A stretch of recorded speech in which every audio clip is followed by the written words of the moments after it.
This is how Jesus handled a narcissist. Matthew 23:5 says, everything they do is for show. He said that their religion, their thinking, their mindset is a performance. When you're dealing with a narcissist, you're dealing with people who crave applause and attention rather than real repentance. And Jesus exposed their motives. He wasn't fooled by their behavior without the fruit of change. I had someone come up to me and describe to me that they don't know this person's true intentions because they did this, this, and this in front of them.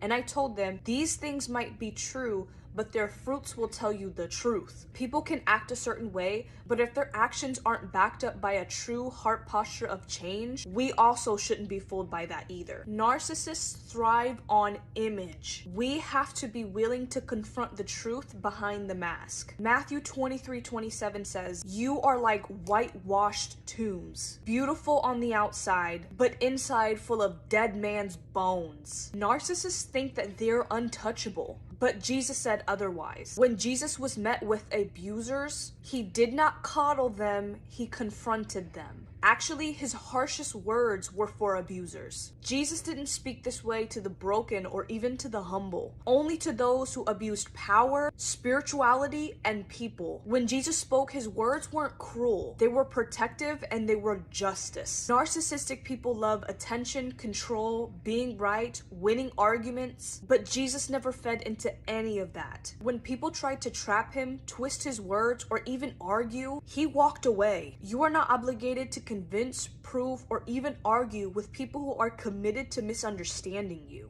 And Jesus actually answered manipulation with questions, not answers. A narcissist's favorite weapon is confusion. But instead of defending himself, he flipped the dynamic. So we also must respond to manipulation, not with defensiveness, but you also don't let them control the narrative.